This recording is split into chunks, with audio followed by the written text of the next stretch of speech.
No, we bought a tower aircon unit. It's like a little thing. It's got some wheels on. You wheel it about the house, and whichever room you're in, you just aircon it up, and it's the best investment we've made ever. It's so awesome because it's like, yeah, you use power, but it I can sit in this room and I can't have it on when I'm streaming because it's loud as fuck. But I can like turn it on in the mornings, and then by the time stream rolls around, it's like nice and chill in here. I don't have to worry about it. It's great. I feel like I've slowly started coming to a point in my life where, for the longest time, I would put like the price of things over comfort. Yeah, And yeah. that's slowly being turned on its head for me, I think. Where it's like, oh no, I'll pay, a lot more just to be comfortable for like a trip or something in your house, or I don't know, like an event or food or whatever. It's like transitioning from when you sort of like have money and then don't worry about money at some point, Yes, yeah. and you start valuing comfort more. Yeah, because I've been in both parts where I'm like umming and ahhing about a Tesco meal deal. And then I've also been like, yeah, I'm just gonna run my aircon for a couple of hours. It's fucking hot in this room. Are we still costing everything up in the price of meal deals? That was a thing at one point. I think we were going like, how much is this costing meal deals? It's just my go-to reference. I don't even really get them anymore. But yeah, it's just my go-to. It's a hard economy to keep track of these days because it keeps getting more expensive. Well, that's the real thing is the price of meal deals is out of control. You just can't co-op, forget about it. Ridiculous prices in there now. I'll work in the office for 2 weeks and then work from home for 2 weeks and then come back and just meal deal price just increased again. Or just every 2 weeks like clockwork. I'm like, oh shit, that's gone up in price.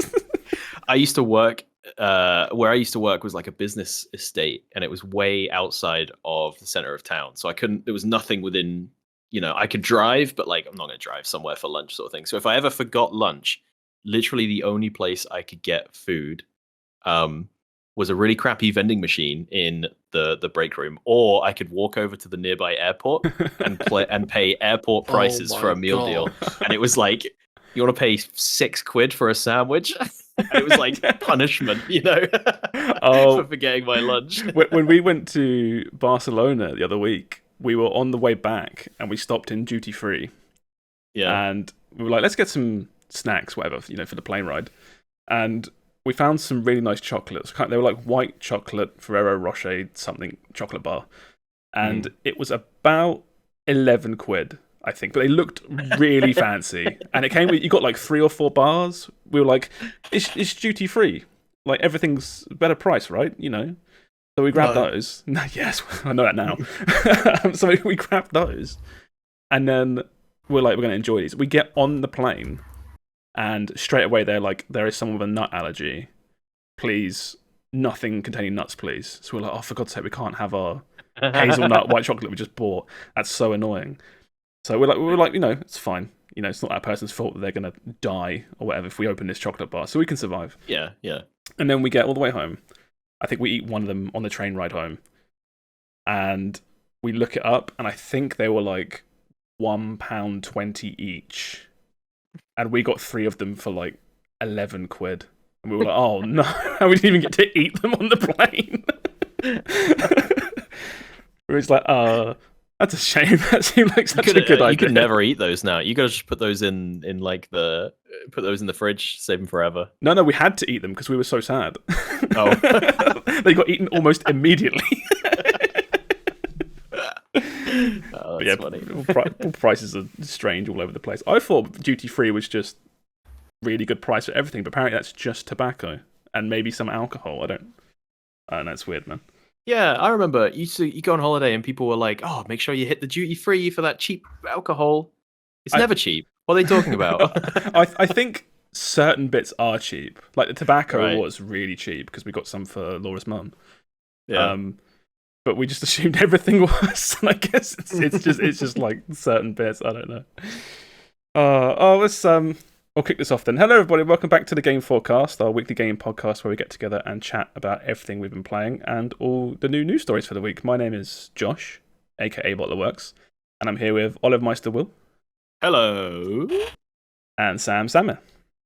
Hello. Steve's away this week. He can't make it, unfortunately, but us three will be here to hopefully keep you entertained for an hour or two. There's obviously the one major game that's just come out this week. I think should we just open with that, I think? And go for it. Yeah. We might as well. Sam, what have we been playing? So this is going to be spoiler free. Yes. Let's just preface that. It's FF16, people. It's Game of the Year. Oh shit, you're going straight into the Game of the Year? Oh, mate, this game is incredible. Like... Because I knew you were enjoying it, but the Game of the Year... I'm at the point where, like, whenever I speak to someone, I'm like, look, you're not going to get a PS5 to play this, so you're going to play it eventually when it comes to PC, which is, like, at least a year away. Yeah. But I still don't want to spoil absolutely anything. Yeah. Because it is that good. Yeah, there's... This game has a great gameplay system and gameplay loop and all the elements and everything, but the story in particular in this, which, again, we're not going to spoil... I think is a major high point for not only this game, but I think the series in general. Yeah. Really? Yes. Is that including FF14? Because you guys all praise that pretty highly. It's tricky because I think the way this game stands out sort of differently to older games is, to me, previous Final Fantasy games are not necessarily very like anime necessarily, but they're very Japanese. Fantasy. They're very fantasy and they're very Japanese. Whereas this game is very, very Western in the way it tells its story and the way its script is delivered. I was actually talking to Laura about this. And it's like, even if you play something like, say, Final Fantasy VII Remake, which has a really good English dub, right? It's got a really good English cast of characters, but it still feels very, at least to me, it still feels very Japanese, you know, like with character pans and characters being like, oh, when things happen and things like that. And there's a distinct lack of that in this, and it's deliberate, right? This game, I believe, the script was written, I think I read this right, the script was written in English, and it is an English script. So it's because I read there's no Japanese. The lip syncing is to the English version, not the Japanese version, right? Yeah, and they even advised for Japanese players to play this in English, subtitled. Oh, that's so weird. Yeah, how do you of like all the it? franchises, right? To flip, that's so weird. I mean, it's a huge risk. Right? Massive Final risk. Fantasy. I mean, we had a chat about this, about like how big Final Fantasy is compared to other potential RPG franchises. Yeah. But in Japan, Final Fantasy is still up there. It's still among the top dogs, you know? Yeah. It's still enormous. So for them to just do this is like, Jesus Christ. Yeah. But for us, it pays off so well. Yeah, this is the. Sorry, I'll let you carry on. Sorry. I was going to say, it feels a little bit like, you know, like The Witcher is the thing I think of. Yes. Where I think of Henry Cavill's like grunts, and how like that is kind of our Western version of the Japanese like for us it's yeah. Someone record like that, this. you know? Sam's grunts. Sam's grunts ASMR. Yeah. That was it's like it just suits it. Yeah. It's funny. It doesn't feel like. Yeah. Go on. I was just saying it's funny you specifically bring up Witcher 3 because there have been a part. Witcher, but yeah. Or Witcher, yeah. There were parts I was playing yesterday where I had almost like my head just went to Witcher 3 and like that kind of stuff. It was almost like a part of the game. It was like if you squint. The way Clive was talking and the cutscene and stuff, I was like, this feels like a Western RPG. It doesn't feel like I'm playing Final Fantasy, which is something else I'll get on in a bit. But yeah. So what is the kind of like? What's the setup for the game? What if I'm coming to it?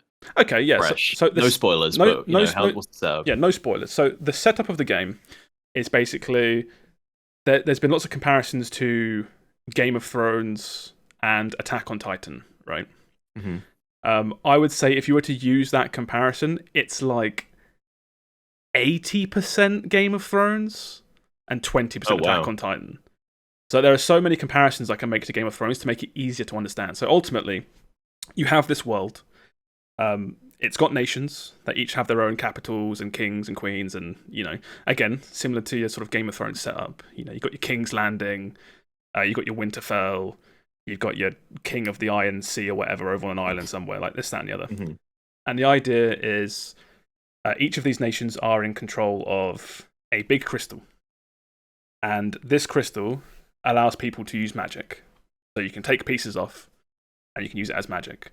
It lets people that can't use magic use magic. So the reason Sam says that is because there are certain people are born with the native ability to use magic without crystals. They can just use it. And the idea around these people is that they're basically kept as slaves. It's really weird because it's like these people are magical. They can use magic and this, that, and the other, but they're kept as slaves by people that can't do this, and that sort of encompasses the whole story. There are also a very small handful of people, literally, I think, I can't even know the exact number, but probably less than like 10 people, that are called dominants. These people have the ability to manifest and control something called an icon, which is essentially, if you remember the summons from old Final Fantasy games. Yeah. So your Garuda, your Titans, your things like that. Your Rama for lightning, Shiva, Doom Train. I haven't seen Doom Train. He's going to show up at some point. But yeah, a very small handful of people can manifest these icons and essentially wield their power, and that's your Attack on Titan link, right? Yeah, it's meant to be like one per country kind of deal. Yeah, because they are like. They're like a deterrent in the sense that if one kingdom says it sounds like a nuclear deterrent. It basically is. Yeah. So if one person sends theirs out, it completely destroys their own people as well as their enemies. So their enemy has to send theirs out, right? So what happens is no one wants to send theirs out because they don't want that. It's literally, now that you said it that way, it is literally nukes. It's basically like everyone has nukes, but no one wants to use them because if you do have to use them, ultimately everybody loses. So there's a lot of that. The only other thing to mention, about how the story progresses as well, is there's land is currently just shriveling up and dying. Yes, and no one knows why. That's what is causing the story to continue forward. The tensions, the land is dying. Therefore, people need to protect their own land or find new land. Yeah, it's like a battle royale ring getting smaller, and everyone's like, we don't want to. Winter is coming. We don't want to. Winter is. Oh my god, there's more Game of Thrones. Yeah, it's like no one wants to ultimately have to push in and invade other people, but it's like we're all running out of food. Running out of food, running out of farmland. People are just dying. Like we have to expand. So that's the overall setup, and the reason that's important to know is because ultimately the story is about the main character Clive. And just him in this world, right? He has goals and ambitions. A lot of them are kind of spoilery, so I won't go too far into them because of development that happens.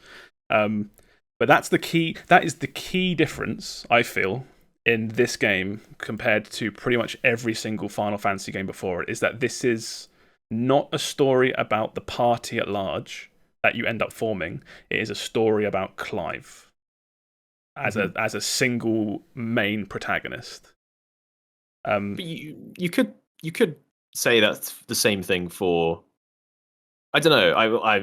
Final Fantasy VII is Cloud, right? Final Fantasy X, Tidus, however you say it. I think this is very much though like you are just Clive. Yeah. You only play as Clive. You don't swap into other party members. Right. Okay.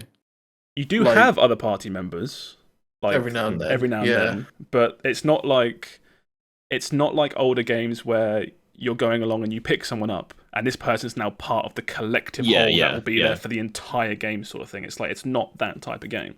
It's the story of what Clive goes through and his struggles and his achievements. Yeah. And I think it's both good and bad. It's not bad. It's very different for Final Fantasy. Yes. Yeah. Yeah. It makes me think a lot more of, again, like Western games, right? Like the story of, say, Witcher 3 being about Geralt, or these games with these story-based games that are really popular that have a much smaller cast of characters, right? Like The Last of Us, primarily being about, say, Joel and Ellie, like 2 characters, as opposed to, say, something like FF7 or these other Final Fantasy games where you defeat the final boss ultimately with a gang of like 4 characters and 6 in reserve or something. I guess. Like, Yeah. I'm only about halfway through, so it could change. I don't see it changing. That's the main setup for the story. There's tons of stuff it dives into. There's tons of different themes, very mature themes. Yes. Lots of naked people. There's lots of murder. There's lots of really big topics that it bashes over your head. We mentioned how, very briefly, about like people that can do magic are kept as slaves. Like there's tons of like racism and slavery stuff and classism and really deep stuff that you wouldn't expect from a mainline Final Fantasy game. Yeah. The footage on screen I just showed a guy getting an axe just in his head thrown at him. It's like it's so different. It's like this is from the last mainline entry was the boys' road trip to get married or something. Yeah. It's like we've gone from that to this. Honestly, things happen and you just go, well, that's a bit of a risk. Like, this game, they have just gone, it feels like they've just gone, if we're going to do this, we do it. There's no like half measures. We've got the script, we've got the plan, we go all out. I think that's how it feels like they've done it. I think the key thing you can just say, which I've already said, to know if you would like this sort of plot or not, is literally Game of Thrones. Do you like Game of Thrones sort of stuff? Because all the like houses, political intrigue. So is that game? Because there's like 2 types of people who like game. There's the people who are like, I love it when people fuck and then get beheaded, and then there's the people like, oh, I love it when a guy walks into a room and 2 people have a conversation and it's riveting. Like, is it more the former or the latter of those? Like, is it all about? I'm thinking of like political intrigue and stuff, like lots of people plotting and making deals and stuff. There's certain bits like that, but it never feels drawn out like 2 people just in a room talking to each other. It always feels there's lots of cutting around. No one scene lingers for too long, I feel, I think is pretty good. You'll have lots of scenes in a row sometimes, but you'll never have one scene feel like it really drags out. It moves quite fast, actually. I feel so. It does that thing where, like Game of Thrones, where you have a scene of what's going on with your character, Clive, and what's going on in his life, and then it'll just pop over to the next country over and be like, well, these lads are scheming stuff. And this is what they're up to. Nice. And then it might not pop over to the next country, but the next time you have cutscenes, it does. And then you find out they're scheming things. There was one scene that hard cut from something quite sad to 2 random armies from 2 different nations fighting in a field with icons appearing that I hadn't seen up to that point, and I was like, "Oh my god, what is happening?" Like, the absolute whiplash that some of these scenes can give you as well.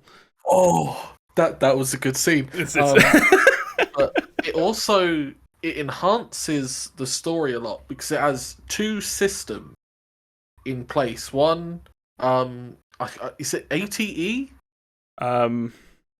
Describe it. I'm trying to remember what the acronym is, but basically you can pause during a cutscene. Oh, active time law.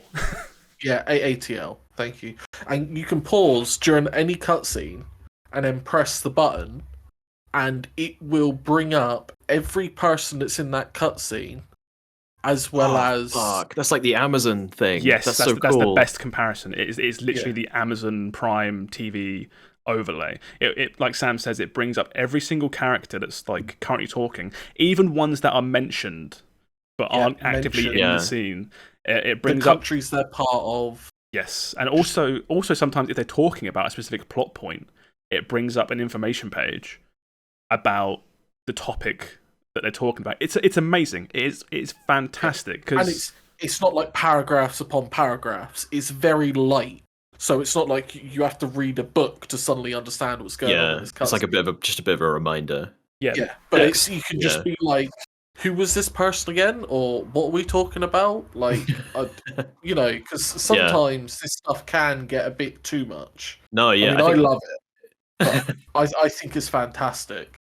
Well, I think it's especially when they're making these big RPGs. I've had this with Final Fantasies before. Like 13, I remember, people just start going off on tangents about like random verbs and titles and names of things I've never seen before. And I'm like, look, I get it. You guys have lived the development of this game for the last like 4 years, right? You guys know the story inside out, but like, please help me. I'm new. I'm just coming into it. I have no idea what the fuck you're all talking about. Well, it's like because these games are so long, like RPGs generally, comparative to other games. Yeah, it's really good for people that stop playing for a bit. You ever play a game for like 10 hours and then drop it, but then want to come back, but it's a long enough period where you don't want to start again, but at the same time you're worried you're going to forget a lot of stuff that's happened. It's literally Witcher again, Witcher 3. I never finished just because I moved house midway through playing Witcher 3, and then I booted it up in my new house, and I was like, yep, don't remember anything I was doing before. This is made for that, and it's amazing. And even like Sam said, like even certain bits, there was one cutscene in particular where I turn up and the two main characters see someone else lock eyes, and they're like, "Oh my god, it's Lady Hannah!" Oh, I'm like, "Who are you? I don't know who you are. I'm sorry, I do not know who you are." It's been like 15 hours at this point since the start of the game. I cannot remember. And you press the button, and it's just like, here's this, here's that, and then there's other mechanics as well where you can look at like a world map of what everyone's doing, like all these nations. Oh, I love that. Yeah, you can do. There's like a big world map, and you can traverse through the world map by time and events. So that's so cool. So from the start, because again, the story is about, say, Clive, right? It's about what Clive is doing over this like long-ish period of time. So it's like, okay, here's what is happening as time is passing, and you can see where you're going, but also like, oh, what are these other people doing? Because you know what they're doing, because it's not a secret. It's mentioned in cutscenes and stuff, but it's so much to keep track of. Yeah, you can look at it visually, and it tells you like when things happen. It tells you when, it tells you where. There's another system as well of I can't think of what it's called, but it's like a relationship diagram of who belongs to which house and what they're all doing, and their marriages and stuff, and who's hunting who hates who's killed who. And again, like the other one, you can progress through this relationship diagram by time. So you can scroll through, and it's like you can see actively where it says two characters are fighting, and you go through like a few steps in time, and then one person will get grayed out, and it's like that person has been killed by this person. And it's a big event in the game, but it's like, again, when you get further and further in, looking back at these things, it's a really good way to remember all these cool events that happen. They've gone so hard on these systems, and I think they're great. I love them. Yeah. It's like they wanted to make sure that they gave as much help as possible to help follow the story.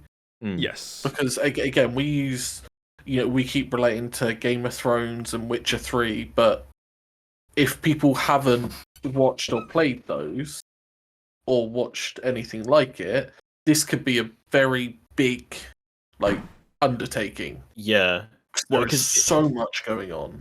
Well, it sounds like a lot of moving parts where Final Fantasy, like you said, is more like the hero's journey every time, where they say a lot, but like the story's kind of simple for the most part. Yeah. Yeah, it's the first, at least, Final Fantasy game I remember in a long time where, outside of the sort of main unit of characters and factions, there are people doing things to other people. Yes, yeah, it's like a living world. Yeah, because not everyone is standing around waiting for Clive to turn up and do some combos and leave. Like other people have plans and agendas. Yeah. And it's really cool to see that they've done a really good job. Yeah, I've recently just again. I'm going to leave out the main points, but I've recently just done a side quest, right, where I helped some dudes do some stuff, and then I came back, and now this town, like every time I go there, there's like the music and the atmosphere of the town has changed because they are now doing something because I completed a side quest there. Oh, that's cool. And that's no, I mean maybe it will be in the future, but right now I'm not a part of what's going on with that town. I've just enabled it to happen. Yeah. And stuff has already happened. Yeah. Regarding the people there. So like it's very much got this like the world is moving whether you're whether you're a part of it or not kind of deal. Yeah. That's cool. It's because ultimately, like we say, with the whole blight around the world, like a winter is coming kind of thing, it doesn't just affect the main character. It affects everyone in the world. Yeah. Everyone is worried about this thing. So everyone is doing things, around the world. Yeah, it's just really good. And they've done all these systems to make it as easy as possible to keep track of and understand. And that sort of ease of use that they're going into also bleeds into like the gameplay as well. So if we move on to some gameplay stuff, as a lot of people know already, the gameplay in this is the biggest change up to Final Fantasy that's probably happened so far. You've had like little steps into kind of half actiony stuff like FF15 and 7 Remake, but this is full on action game. Yeah. At this point, there are certain RPG elements like stats and things, but I would say they're almost redundant. I feel you could take levels out of this game, and you would lose nothing for it. You could take. There's a lot of stuff you could take out. You could take out the gear, the whole gear system. In my opinion, you could literally remove, and not much would change. I think as long as it's tricky because we can get stuck into the middle of this where I think we need to sort of ease into this. Otherwise, it's going to get really confusing really quickly. So Final Fantasy in the past has always been not always, but like heavily RPG mechanics, right? Like gear, stats, level ups, abilities, mana, whatever gimmick they have that time around, like the sphere grid or whatever. Yeah. Whereas this game it's so much less about that I'm almost confused as to why they're there in the first place. I know why they're there because people would absolutely shit themselves if they removed all RPG elements from Final Fantasy. But I almost feel like where they've gone, like Sam said, they've gone all in on this like mature and adult story. They almost haven't done that with the gameplay. Like the gameplay is still good, but I kind of feel like you're this close to just being full character action, like Devil May Cry. So you're kind of disappointed they haven't fully committed to just making a DMC or a Bayonetta or something. That's kind of how I feel about it. And I think the combat is really good. Don't get me wrong, but I do think compared to other games, because I played a lot of these games, right? Like again, like Bayonetta, Devil May Cry, anything Platinum, it's not as complex as those games. Whereas I don't think that's because they can't design those systems. It's because they didn't want to go that hard with mainline Final Fantasy. So I guess the other question then is, Sam, how do you feel as a diehard turn-based JRPG fan? How do you feel about them? I've accepted that I'm not getting my turn-based RPGs unless it's a spin-off. I know that's the way the world is.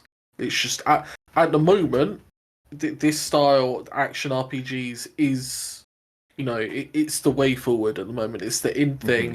It's the trend, and it has been for quite a while. Turn-based RPGs has fallen out of trend for quite a while. Yeah. But see, because I haven't played. I think I've played 1 or 2 DMC games. That's about it. Yeah. I think the level of like action RPG is perfectly fine.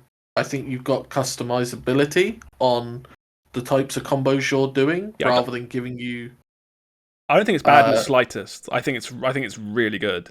It's just it's like this weird hybrid where I'm much more of a fan of proper like combo strings and stuff. But anyway, I'll let you carry on. Yeah, it's this thing, you can do all of these combos, but they've weaved that in with like you know, like we said that people use magic and stuff. They're trying to weave it into that. So there's no mana in this game. There's no MP. So all of your stuff is just cooldown based, which is fantastic. Yeah. It means that you can just burn everything, and if you want to just run away for 20 seconds so you can do it again, you can. You haven't got to worry about, oh, well, I best not use all my fire spells on this in case a boss is around the corner. You know what I mean? Yeah, it's literally designed in a way that you can, if you want to, you can mash the attack button and just use a few spells off cooldown, and you will be able to finish this game. There's no difficulty levels. There's difficulty modifiers, but there's no actual difficulty like levels. There's no easy, medium, hard. There's the game as it is, or there are a few accessories you can equip that make dodging automatic and potion using automatic. There's nothing that makes enemies easier to kill or harder to kill. Right. The way, so Sam mentioned like cooldowns and stuff. The way the combat sort of works on the most basic level is you have square to use a melee attack, and triangle to use a magic attack, which is it's a long range like fireball. Or if you're if you're feeling a bit windy at the minute, it's a wind ball, or it's a lightning, whatever you want. It's a long range elemental attack. Mm-hmm. You have dodge on R1, and then if you hold right trigger, you get access to 2 magical abilities per sort of icon that you have equipped. There's more to that, but again, for sake of ease, you hold right trigger. You can use and spoilers. You can use magical abilities with right trigger. Essentially, that is it. There is stuff you can do, like you can weave magic attacks into your square sort of attack combo. Or you can, like Sam said, you can time certain abilities. So if you want to use a certain ability at the end of a combo or the beginning of an attack string, you can do that. But there's no actual combos. No. If you play Devil May Cry or Bayonetta or anything, the combo lists in those games are enormous. It's like... Mm-hmm. So Sam will get a lot more at this because he's currently playing this. You'll have stuff where it's like square, square, triangle, square is a combo. Square, triangle, square, square is an entirely different combo. Square, square, pause for a second, triangle, triangle, etc. It goes on for 50 plus combos. And that is one... I don't really want to say it's missing, because that's not what this game is going for. This is going for baby's first character action game. And it does that really well. Like, really, really well. I don't know if I agree with that, though. Yeah? I'll go for it. Because, yeah. So his thing is, I can understand that, but there's another thing in the combat, is monsters are split between trash mobs and large mob. Yes. In the sense that trash mobs are, you walk in, you basically hold the attack button down, and you'd have to do well to lose health. Yeah. Right? And they'll send multiples at you, so you have to kill them quickly because you'll get attacked at your blind spots. That's the only real threat you're under. Yeah. And then you get large mobs, which have a stagger meter, which is as you hit it, this meter goes down, and once it reaches 0, they kind of like fall on one knee or fall over, and you get your window of opportunity to like unload. Yeah. And that's where like using your abilities comes in, because once they're in that mode, you do more damage. But some abilities are built better to break stagger rather than do upfront damage. And you can customize those abilities in and out. So you end up playing this game of like, am I just going to fight this boss straight up, stagger it, and then go all out? Or am I going to weave in these abilities? Because they do kind of, some of them are pretty seamless with your combos. like, do you weave them into your squares and your triangles to help stagger the boss quicker, so that you can do that big, like, so you can just wail on it, right? I don't disagree with you. I think there is a lot there. It feels like a lot of the time I lack variety in what I can do at any given moment. If I feel like I have a set sort of string of abilities that I use against trash, like you say, which cleans up trash in 2 seconds. Like, trash fights don't even last 2 seconds. It's ridiculous. But I feel like against these bigger monsters, it's a case of dodging stuff, which is obvious, right? Dodging their moves. And then it always feels like square, triangle, square, triangle, square, triangle, square, triangle. And doing that until I use an ability, and then I get the ability off, and then it's square, triangle, square, triangle, square. And it's just... yeah. Is it that there is more stuff there that the game never forces or pushes you to make use of it, or is it there's literally the combo list is like 1 page? To elaborate, there isn't a combo list. No, all you can do is the theoretical, the unofficial combo list. I feel like I said earlier, I feel like the game is designed so that someone can just mash square to get through the game. And I feel like, personally, for me, in the way I'm playing this, I have to actively try and make my own fun. And that sounds really kind of shitty and weird, but like, I am, as opposed to the game being like, try this, try that, this enemy will make you do this enemy will make you do these combos or these abilities. I feel like I'm going out of my way to try different things to make the combat more interesting, as opposed to a game like DMC or Bayonetta will be like, oh, you know that weapon set that you use a lot that you've like rely on? Like, this monster just like shreds that for change. I think the other thing though is this game also has that Dark Souls aspect to it. Elaborate. It's not just a pure. So it's like I don't know how many of the hunts you've done.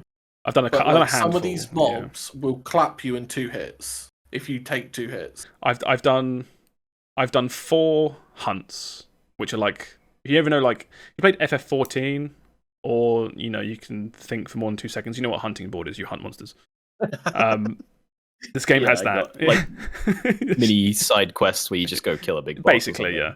Yeah. I know this problem is specifically for me and a minority of players, but I just don't think this game is hard enough, and there is no way for me to make it harder. And that's my biggest issue with this game. Apparently, there's a hard mode or a harder mode. It's locked behind New Game Plus. Ooh, I would be shocked if that stays that way in any kind of future patch or re-release, because I want it now. It's like in New Game Plus, we've remixed enemies and added new enemies, and also there's a score system in New Game Plus where you can get rated on your fights. I'm like, I want that now. You mean the like Bayonetta game? Exactly, yeah. Harder difficulty you can't do now, but the redoing fights and getting graded you can do now. I can, but I have to go back and do stuff I've already done to get that. Yeah. I want to go through the story as it is, fresh, new, but I want Devil May Cry.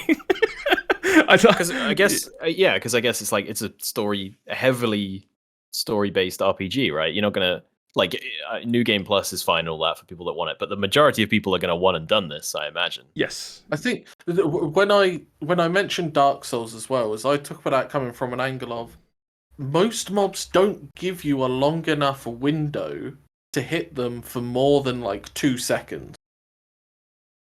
No. So like, I don't think you can do all of these crazy combos, because the idea is you're supposed to dodge or perfect dodge, and the better that you do evade, the longer your window is from like 1 to 3 seconds to hit this guy. Yeah, if you've played these sorts of games before, it's almost like it's like familiar, right? Playing this and looking at enemies' startup frames and seeing when they're going to attack and perfect dodging I'm not going to sit and go, oh, it's really easy, but like it's something that I can do fairly consistently, right?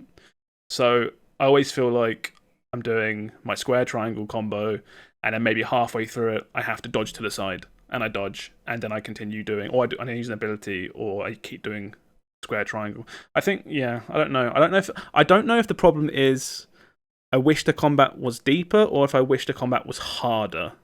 I think either of those would solve the very minor problems I have. I love this combat. It's really fun combat. It's really good. Outside of like the biggest of fights, I've had a build now which will stagger a guy, let me unload, and then instantly stagger him again before they get back up. Yeah. And it has been so fun to do. Yeah. So I could be reading this completely wrong, but it sounds like, Sam, there's not quite enough RPG, and Josh, there's not quite enough action. I've got no issues. Oh yeah, Sam really likes it. Yeah, the level stuff should come out. I agree. I think the equipment stuff could come out. Just leave it purely as an action game. Right. Okay. Yeah. Whereas I'm coming from it of the angle of I'm a crazy bloke that has played a whole bunch of character action games. Love those games. I'm currently playing Street Fighter 6 like every day with like combos and 2-frame links and shit, and I'm like, it's like you really want it, you really like it, you just want more. He's got to that point where the game has everything that it needs to have, and now he just wants more. It's really close. It is so close. And again, I love this game. I'm playing this game also every day for like 1-2 hours, just getting through it. And just having a great time. At the start, I left messages in the group chat that we have where I was like, "Oh, this game's very cutscene heavy, isn't it? It's a bit long. It's a bit like sleeper." But when it gets going, it really gets going.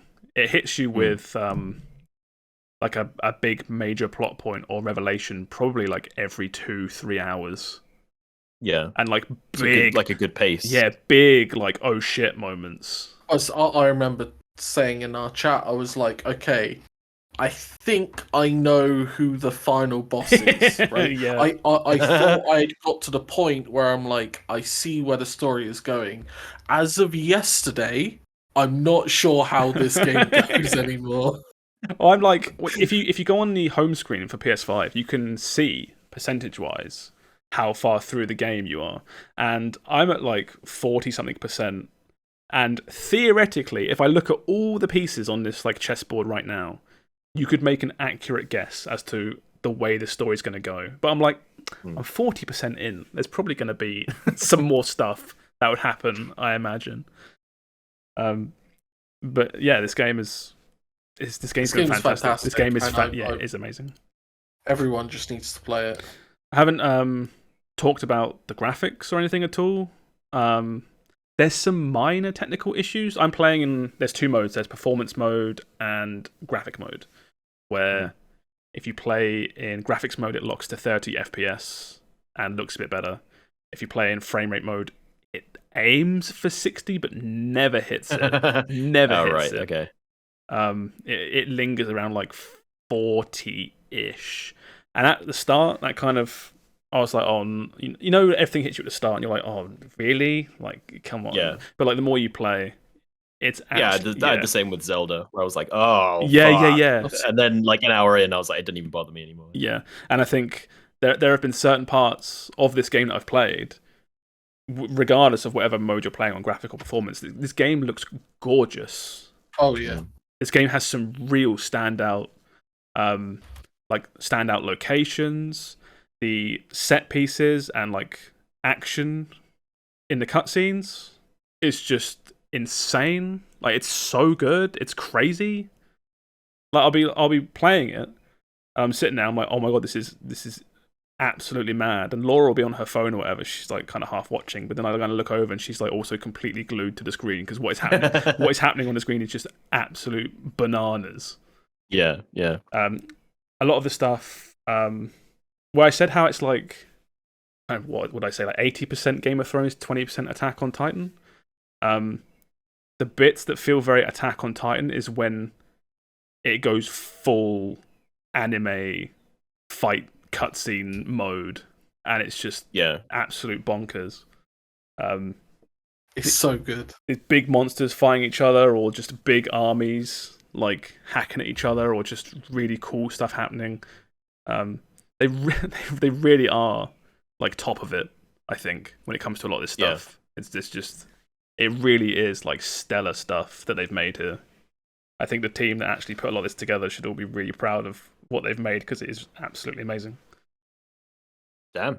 Yeah, this game's great. Got nothing else to really say, unless you've got anything else you wanted to add, Sam, that you've... No, I mean, again, we're really trying to avoid any and all spoilers, because it's so easy to actually go into a little bit more depth on the things that we've spoken about, but it would spoil major plot points. That's why I like the plot synopsis you can give to this without spoiling anything major. It's like, this is a game about the story of Clive. It's like it's what happens. I can't really tell you, because everything that happens is really, really big and cool. And if you're going to play this, I wouldn't. If I was going to play this in the future, I wouldn't want to know anything about what happening, because you would know what's coming up.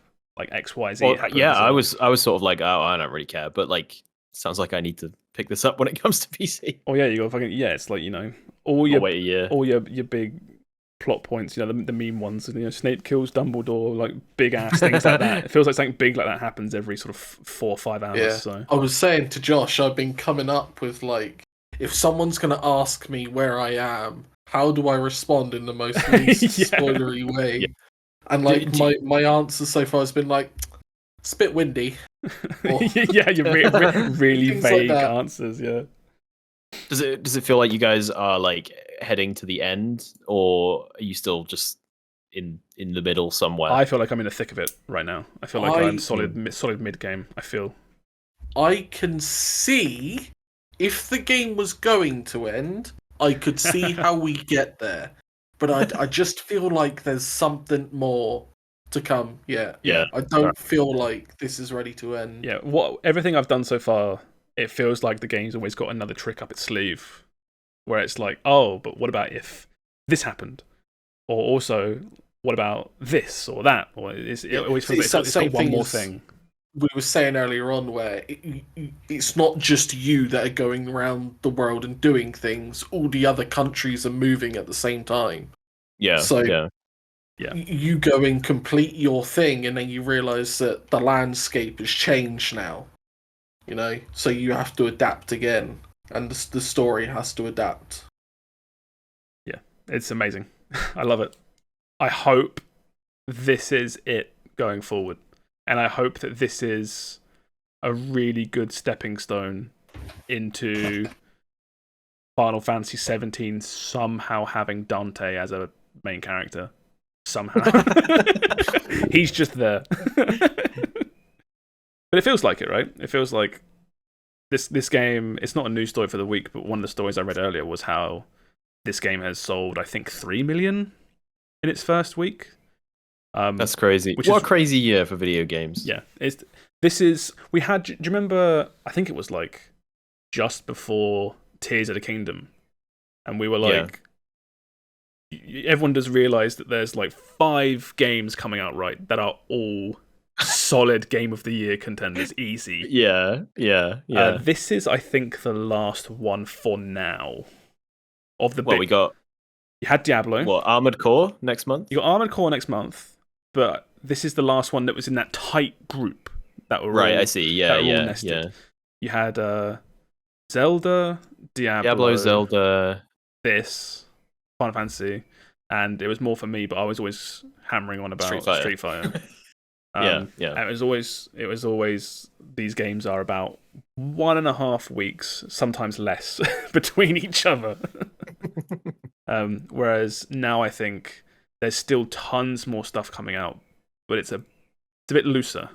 It's not quite as compact. I've got like a bit of time now to decompress Diablo 4, Final Fantasy, Street Fighter. I can actually just relax, which is odd to say about games. Because I didn't even mention it, and I won't talk about it because it will run way over. But I also started Diablo 4 with Laura. nothing to add to that except because you guys went over it loads. That game's really good. This game's really fun. It's fun, isn't it? It's good fun. I'm sort of. I was like, me and Aaron had like a, family meeting where we were like, right, are we going to keep hammering on our main characters, or are we content with what we've played? Are we happy to wait until this season launches, make new characters? Yeah. Play through that content. I think I'm with Sam, where I'm like, I sort of got what I needed to out of that game. Yeah, we're not even thinking about seasons and stuff. We've got 2 characters, one each, and we're just working way through the story at our own pace, which is pretty fun. We're enjoying that. It's been really good. Yeah. I haven't played anything else this week. What about you, Sam? Have you done anything else? I'm really enjoying DBD. Yeah, you're the current person all over DBD.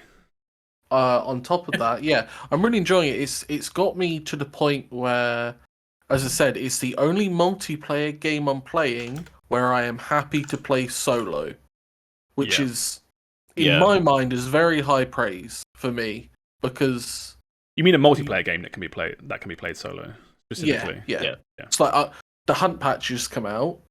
I had a lot of fun. I'm not going to play that game if it's not with you lads. That's fair. Yeah. The game still hasn't got that over me to make me play it with randos or on my own. It's just not got that for me. Do you play Survivor on your own? Yes. Okay. Because I was going to say, Killer in DBD is basically a single-player game. It is a single-player game. Yeah. But no, I will play Killer if, and this is my efficiency brain kicking in, if Killer has a 100% blood points boost, because there's not enough killers, I play Killer. Yeah. Otherwise, I play Survivor, because I prefer Survivor. No, yeah. The DBD, it feels like you're going through what I went through maybe like half a year ago. Well, I played DBD before, but then when I started actually playing it, I was like, oh shit, this game's fucking fire. What the hell? This game's amazing. I love this game. Yeah. Why didn't no one tell me this game was so good? So yeah, okay. Yeah, and also, I have stopped playing Honkai. Oh! I saw something really sad yesterday because I knew this. I went on my friends list on Star Rail, and it said, I always look it up occasionally. It said, Sammeh, level 61, last logged in 2 days ago. And I was like, oh my god, he's officially stopped. He's out. I've stopped. It's not that it's not fun. It's just I have done the grind. I have completed a character. I've got my 2 teams. Yeah. Yes, they need more levels on them and everything. They always need more levels. That's the way these games. Yeah, never end. I'm not willing to commit more time to it because I've had no new content in the time that I've gone from, man, I really don't know what my team is going to be, I still need to do pulls, etc., to I have finished a fully fledged character who is my main character. In that time, there has been no content. So when there is content, I'll come back and do the content, but I think like 2-3 weeks is the release of 1.2, which should have actual content, I think. But I should also be able to finish the game once the game does have enough content. Oh, you are way ahead, my friend. You've got enough to finish up to fucking 2.0. Yeah, I've got fully fledged characters that are finished that can't be improved. Yeah. So why should I keep grinding? You know. Well, it's like Will said the other day. It's like, what are you grinding for? And I had like a meltdown because I don't know anymore. Yeah, we did. We didn't talk about that, did we? But we had that. We had a little conversation about gacha games and the nature of stop when the fun stops. Stop. Literally, yeah. I was kind of at the point Sam was, where I'm like, I think I'm actually done with this. And then they released a new banner today, so a new 5-star character, and it had a new 4-star character as well. And I have enough pulls to do basically one banner confirmed. There's like, it's like gambling, right? You might get it, you might not, but you can have enough gems to, regardless of whether or not you have shit luck, you can probably get it anyway. Yeah. And I thought I was saving it for one that's in 2-3 weeks because that's the character that I want. A character called Kafka. And I was like, oh, I'll wait for her. But because again, like Sam, I'm literally teetering. I was like, oh, I'm just gonna new banner today. It's this guy you can see on screen right now on the left. I'm like, if I'm out, Looks pretty cool. Yeah, if I'm out, I might as well use all my gems, right? So I got like 100 gems. I got him and the other new character, both the new characters within 40 pulls, which is not ridiculously unlikely, but it's very unlikely. Yeah. And now I'm like, oh, now if I keep playing, I'll also have enough. I can't. They got you. They got me. They got me. I need help. This is a cry I just for feel help. like it's the end of the line with all these games. It happened with Destiny. I used to play Genshin a lot, and it's like I never. The game is never done with you. You always just reach a point where you're like, "What am I doing there?" They'll release a new character next week. They'll release a new level cap the week after. I'll be grinding for more power, and it's meaningless because everything scales with you. And it's like I'm like, yeah. And then I have this moment where I'm just like, well, I'm just uninstall and I'm done.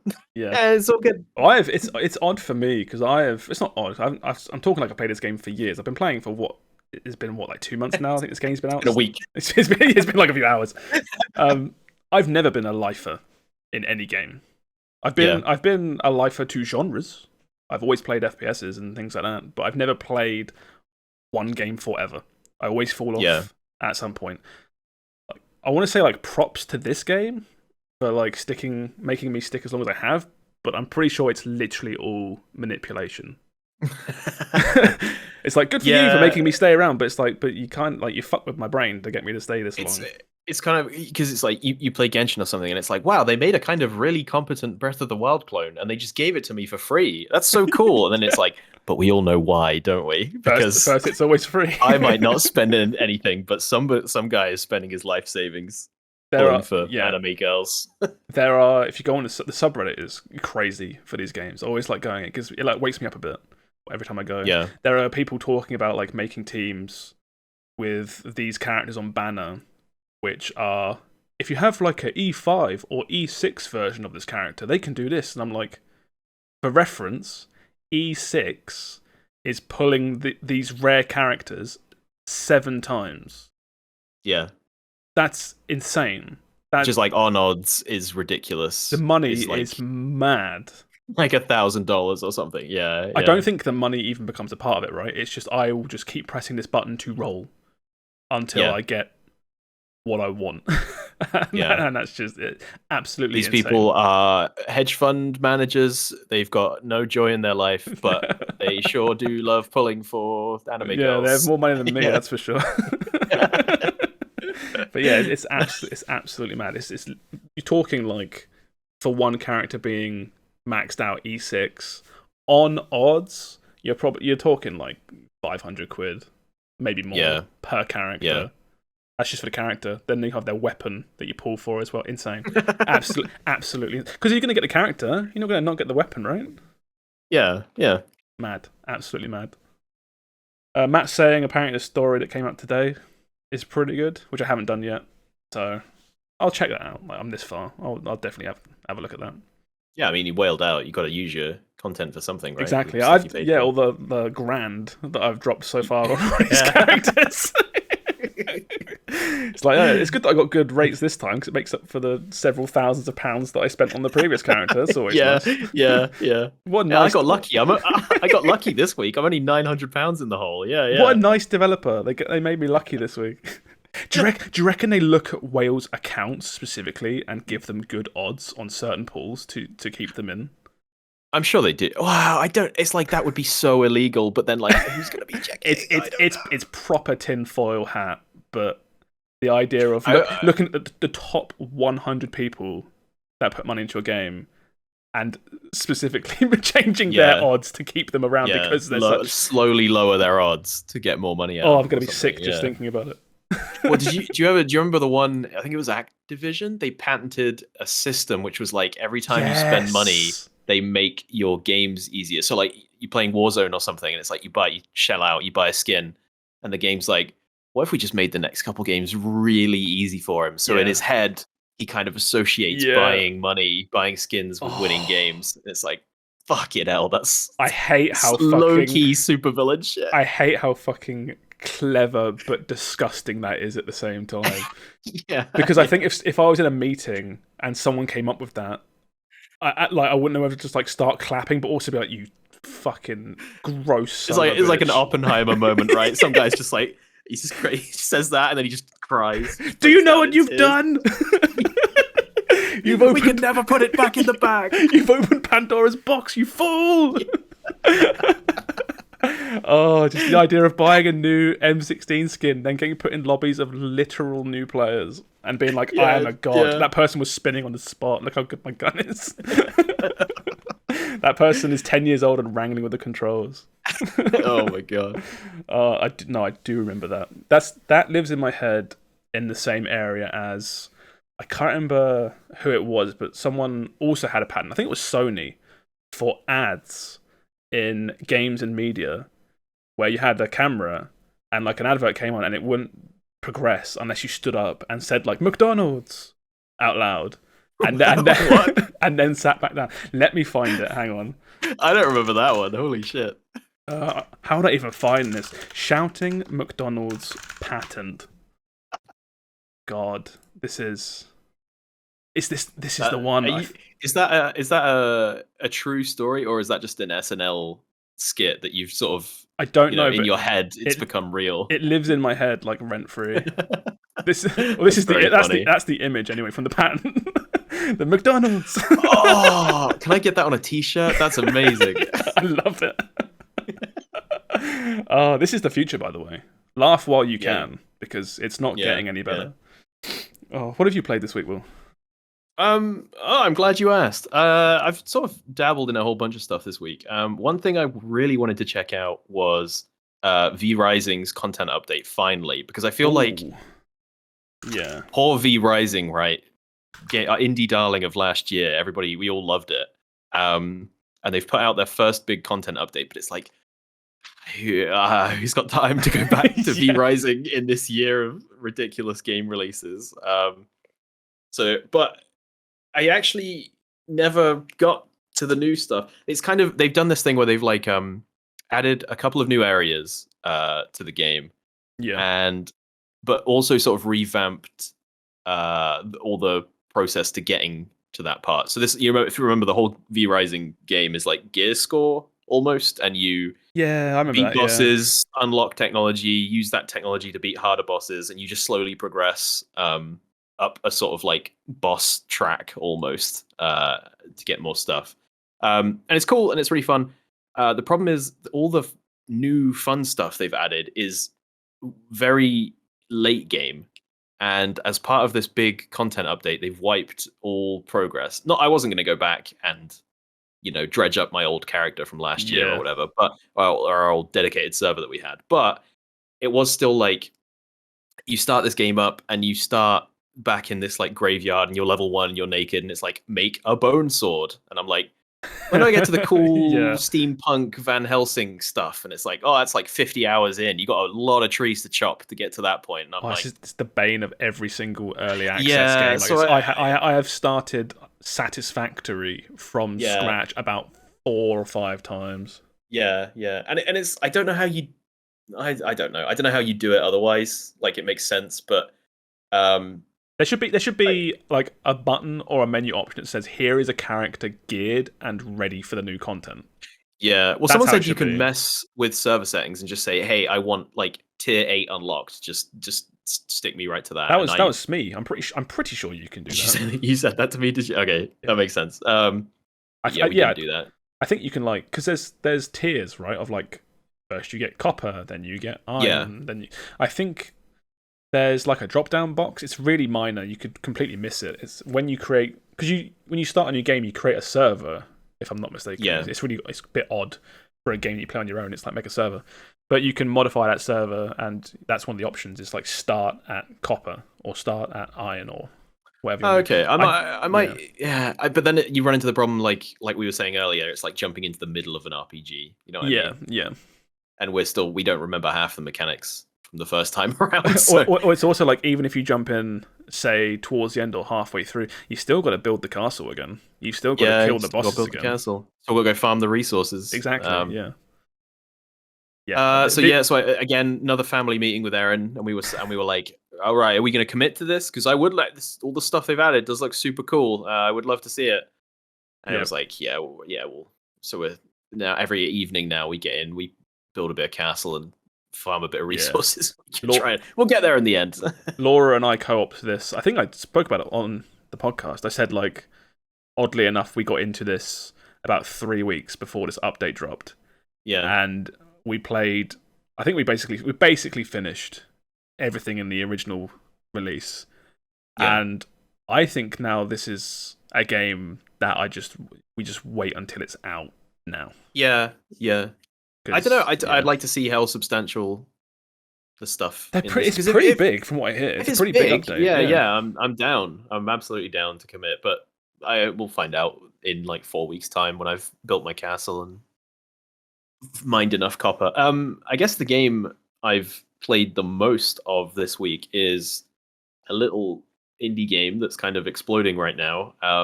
It's called BattleBit. Oh, this game, man. This game.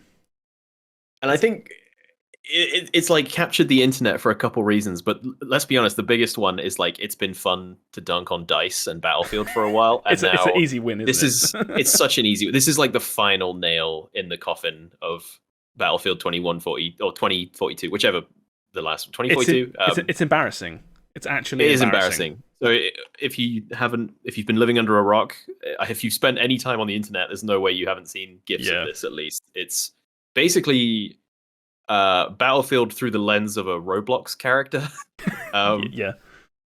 And it on the face of it, because I've had this as well. I was like, this looks like a meme. I don't care. This is the newest internet fad, you know. Whatever. But it's actually so insanely competent. It's impressive, and it's made by 3 people. It's a 254 player multiplayer shooter with like vehicles, with all realistic weapons, like loads of weapons to unlock, building destruction. Yeah, like full leveling system similar to Battlefield, right? Like rankings. Ranking. You level up. There's commanders. There's squads. And it basically just does everything we've been begging DICE to do with Battlefield for like, I don't know, what feels like 20 years at this point. You know, it's just like, just make a bad company again. Make Battlefield 2 again. It's got to be from like since Battlefield 4, right? I feel like at least since 4. Battlefield 4 is the last one I think of when people think really fondly. Yeah. Which is really odd, because Battlefield 4 also sucked on launch. It was also broken. Yeah. I remember vividly that game just didn't work. They all have. 3 was as well. 1 or V, whichever one. Yeah. Your Battlefield 5, Battlefield V. I don't really know what I can say about it. It's like, if you've played a Battlefield, you know the score. It's squad based. You can spawn at any point on your squad members. So there's this like really nice. I think a lot of people are going to be playing like the big mode, which is kind of, if you're on your own, is kind of a mess. It feels kind of mindless, where you're just running vaguely to where the front line is, and then you'll like kill a guy maybe, and then die to the hundreds of other people who are shooting actual at you. War. Like basically, yeah. But what we've been having fun is, if you can get a squad together and it's up to 8 people, it becomes this really fun game of like, because one person on their own facing 127 people, there's only so much impact you can have on a game. But like a squad of 8 people doing well can really, like, you can properly turn the tides in some instances. We've had moments where it's like us 8 and we've just been like, oh, we're completely surrounded, we're going to hold on to this one little apartment block for as long as possible while our squads are elsewhere capping points and things, and all these people are coming and trying to shift us from this building.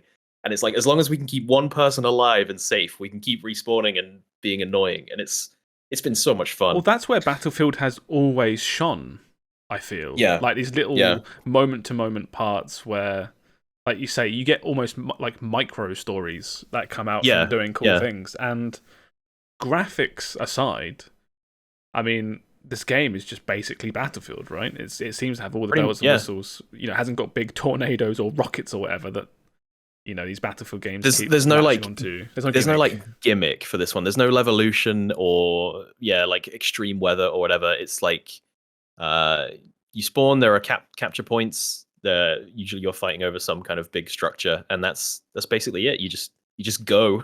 it's great. And I'll say, like, the Roblox aesthetic is, if you're looking at like screenshots, it definitely is kind of, it's not off-putting, but it's like it's a vibe, right? And you can be with it or not. Yeah. But when you're in game and it's like people, you know, you're with like 40 guys and you're all crouched behind this like low wall and nobody knows where to go and there's bullets flying everywhere. It's like you don't see Roblox guys anymore. You're just like, oh, please don't throw a grenade over here. Well, yeah, the whole graphics part itself almost evaporates and just makes way for the actual experience that you're having. In that moment. It's incredible how quickly it melts away and you're just like in Battlefield again. Yeah. So my question to you is, you are EA, right? You are DICE. Mm-hmm. Does this change anything, you think, for Battlefield going forward? Do you think they look at this and actually go like, okay, let's make some changes? Or do you think they just ignore this and carry on with what they're doing? I think I'd like to think your EA, your DICE or whatever, you look at this and it's like, oh, people don't care how pretty our game looks. Because I feel like at some point they stopped caring about how the game played and they were like, look, we made a tornado. Doesn't it look great? And it's like, well, yeah, but I don't really care. I just want to shoot 254 guys or whatever, you know? Yeah. So I really hope DICE and EA, whoever's looking at these videos, and they're like, man, people really don't care what our game looks like as long as it plays really well. And maybe that will translate into, just a solid game instead of pushing new tech or pushing ways to sell cool microtransactions and stuff. Because that's another thing is there's nothing in this. It's all, you just pay 12 quid. Everything is there. There's like a cosmetic pack you can buy if you want, but everything's unlockable. It's just pure. It's just so pure. Everyone I've talked to is like, just reminds me of old internet. It's so cool. Old multiplayer games where it was just, you just join with your friends and just have a laugh. Oh yeah, when I think back to ye old days of FPS, a lot of people think of like Counter-Strike Source or Call of Duty Modern Warfare. Call of Duty 4, COD 4 Modern Warfare. COD 4, yeah. My one was Team Fortress 2. Yeah. But like you say, like a lot of those that they all share in common from that time period was, you're not... like even if COD 4 did have map packs and stuff, you didn't boot into a menu that instantly tried to take you to a shop or blasted you with... consider buying this or consider buying that. It's just like you turned it on, you played the game for a bit, and you turned it off, and then that was it. And I think a part of me misses that as well. Well, here it's back. Here it is. Yeah. I think. I don't really know what else to say. It's just really fucking good. It's chaotic in all the best ways. I guess if you don't like Battlefield and you're a single player, multiplayer kind of person, you might not get as much out of this. But if you have a group, you'll love this game. At the same time, if you do have a little squad that you could get to play this game, it's what, like £12? It's 12 quid. It's so cheap. Yeah, $12.80. Like, yeah, that's what, like one meal deal now. In the one UK. Meal deal. Good meal deal though for 12 quid. But yeah, I love how this is taking off. Yeah, it's such an underdog story. Yeah, it's so cool. Is there anything else you've played this week? No, that's basically it. That's everything. I've been a busy boy this week. I haven't really had a chance to play anything other than a couple multiplayer shooters. Yeah, that's fine. We can get on to some new stuff then. The first one that I was going to bring up this week wasn't a massive one, but I feel like it was something that we all played and we could definitely like talk about a little bit. This was literally this morning. This is about the Cycle Frontier, which... this was the kind of sci-fi based extraction shooter that launched. I think it was almost a year to this day. It was early June. It launched. It's being sunset already because it's just straight up not financially viable. Yeah. This is in a world where Tarkov is still somehow massively popular despite having all of the like hacker discourse around it. Yeah. Yeah. I just thought this was not sad, but kind of interesting how there's not much competition, I feel, in this genre, yet it still can't survive. I don't know. What do you think of it? I mean, I think me and Sam and Steve. Well, we all played this. I remember you playing this. I think everyone played it. Yeah, we all jumped on it. It's like we've talked about this a while back, but it's like where live service games are at.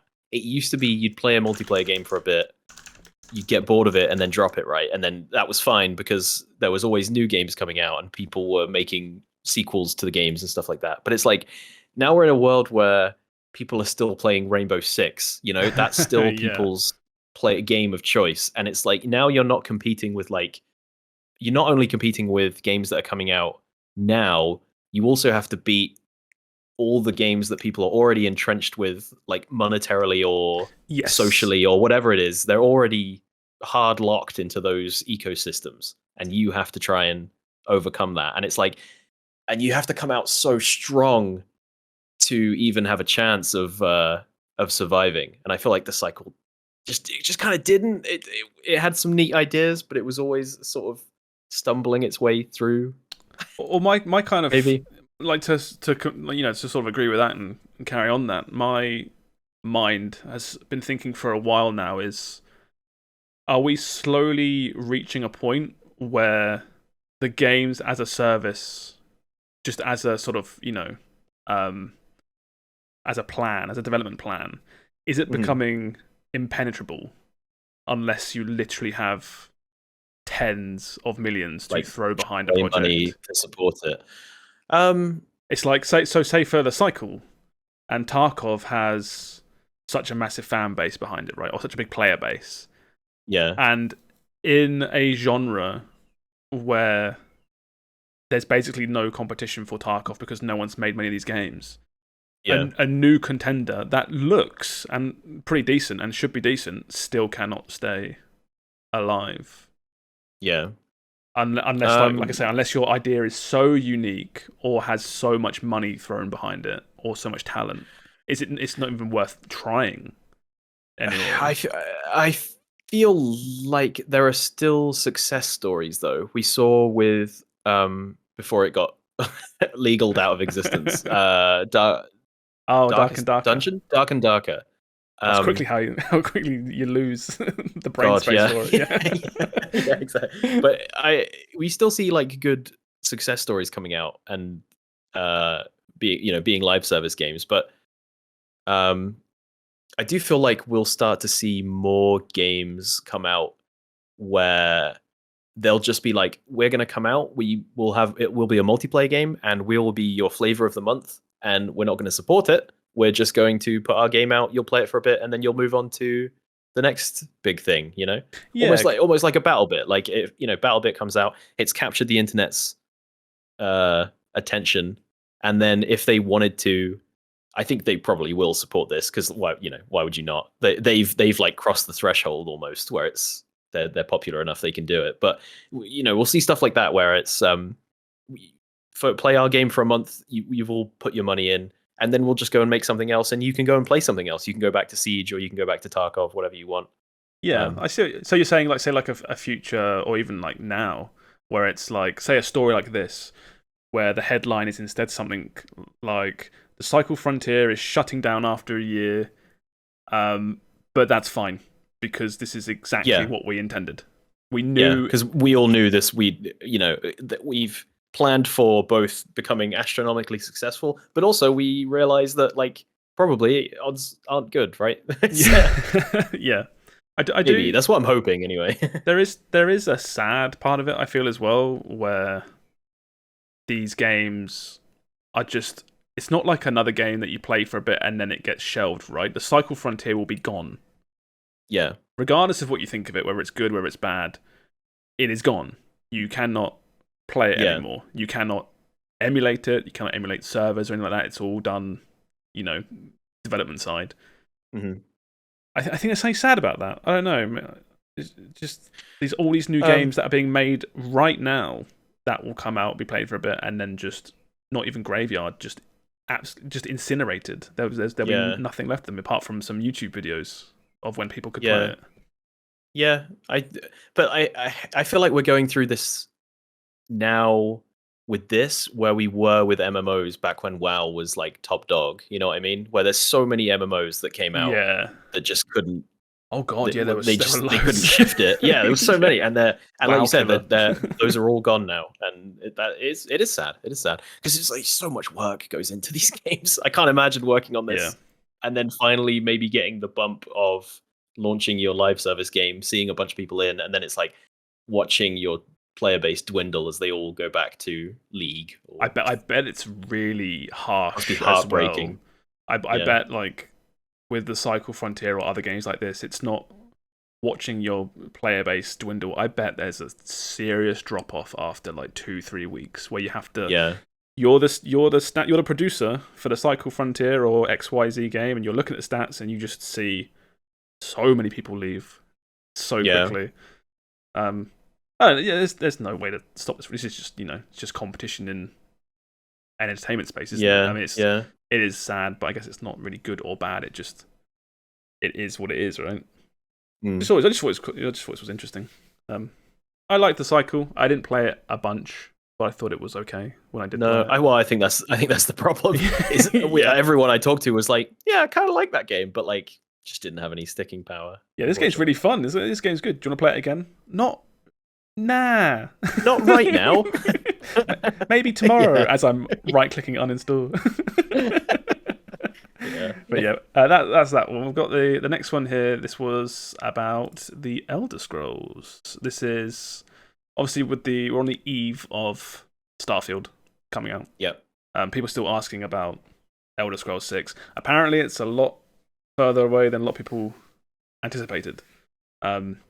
It's 5+ years away, which in my head feels like a really long time, but the rate that Bethesda release games anyway. Yeah. I think that sounds about right. We've got to port Starfield to mobile first, right? Then we'll start talking about it. Put it on the N gauge and then we'll talk about Elder Scrolls 6. There's not much more to this story, really. I just thought that was just a little update. I feel like whenever you watch Summer Game Fest or Microsoft show or whatever, Starfield isn't even out, but people will be in chat like, "Oh my god, show us Elder Scrolls 6. Yeah, it's like, yeah. My guy, it is so far away. Okay, but part of the blame there is on Bethesda for showing a teaser for Elder Scrolls 6. Yes, like 3 E3s ago or something, right? Why? Because is that a bump to like stock they need right before the end of the year or something? When did they show that? Fallout 7. They were still trying to escape Fallout 76. Oh my god, you're right. That's actually it. Yeah, they were like, hit the emergency Elder Scrolls 6 button, put a teaser out, anything. But yeah, it's so silly. It's like we're working on Elder Scrolls 6. It's like, well, duh. But you're not gonna make another Skyrim. Come on, guys. I think that the fact that it was a trailer is because they could have just been like, yeah, Elder Scrolls 6 is obviously happening. Obviously. Yeah. But they're like, no. Release the trailer. It's so dumb. This went into another update for another game, which is apparently further away than I thought. This is... Do you remember the Perfect Dark reboot that they did? Yeah. This was, I think it was like 1 or 2 years ago. They showed a CG trailer for... Oh, yeah. I remember this. And I, unironically watching a lot of the stuff this year for Microsoft and Summer Games Fest, in the back of my head, I feel like I'm within a handful of people that still remember this is confirmed. And I'm like, is this Perfect Dark? Is this finally Perfect Dark? Apparently it's way further away than anyone thought. It's gone through a lot of development issues. There's a really long article here from IGN. It's way longer than I thought it would be, but it talks about how there's a lot of problems going on with this game right now. Which is sad because Perfect Dark for me is really nostalgic. I have a lot of love for the original Perfect Dark. I used to play it all the time on N64, so I'm really excited to see what they do with this. But apparently, it's so far away. It's ridiculously far. I mean, game dev's hard. And especially game dev working on a reboot of a really, really beloved franchise that hasn't been around for. It's like, what does that even look like? What do you write Perfect Dark and then you just write FPS question mark on the whiteboard? Stealth game question mark? Do we bring back Elvis, the little alien? Do we get the alien back? Yeah. I didn't play the one on Xbox 360. Did you play that? I did. There's a launch title. I played that. Yeah. It's one of the only 360 games that came out. Did she have red hair? Or am I misremembering that? Yeah, she did. I remember that was for whatever reason. I remember people getting really crazy for the tech that you could shoot out lights in that game. I don't remember that. That's all I remember. It might not have even been the tech. It might have just been like my cousin playing it or something, and being like, "Oh my god, what? You could shoot out a light?" Xbox 360 is crazy, man. Look at this tech. Graphics will never get better. Literally, will never get better. As we're playing BattleBit in 2023. So yeah, those were just two, sort of delays / updates on older games. This next story is something that happened kind of midweek, I think. Not sure if you heard about this or saw this, but Diablo 4 got hit with a massive DDoS attack. And the game was unplayable for a lot of people for about 12 to 14 hours. Oh, really? Yeah, and it brought back up the really old conversations from Diablo 3. Yeah. Saying why is this not offline? Why can't I play it offline? Yeah. So let me see if I can find the date. But yeah, they were hit by DDoS attempts. This was. So did you get hit by this? We apparently we just missed it. I'm not sure how. Yeah. We went to play, and we saw the news, literally in the launcher, saying how they're being DDoSed. It was like a cry for help, please, we're being DDoSed, just send help. So we couldn't play, but then I think maybe half an hour later, it was up and working. But I think we caught the tail end of it. Either that or it was worse for certain people. I don't know, but I think this happens. Does this not happen a lot to Blizzard specifically? I feel. Yeah. I feel they're always getting DDoSed. I've read news stories before where they've been DDoSed. I remember them getting DDoSed while I was trying to play Hearthstone once, I think. Yeah. You just try to play your card game. It's leave me alone. Just I think I've heard this, for WoW expansion launches and Overwatch being unplayable because of I don't know. It just feels like it's always Blizzard. Do you think? I always think this is another tinfoil hat theory, but do you think it's just Blizzard because they're just making it up? They're just someone spilt coffee on the server, but now we're just going to say it's a DDoS attack while we scramble to fix it. Oh, they're in the office on a Friday, and they're like, "Oh, I cannot be fucked to work today." And they're like, "Well, what if we were DDoSed?" When was the last time we said we got DDoSed? What was it? Has it been long enough? Was it 12 months? We can say another DDoS. It's like pulling a sick day. A sick day for the entire 1,500 employee company.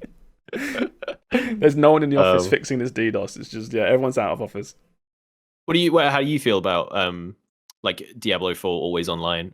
Most games are always online these days. But... it's odd with Diablo 4 because the way Laura and I have played this game, it might as well be offline. Yeah. Or online to the point where we are connected to each other and that is it. Because we see people so little that it almost shocks me when I see someone.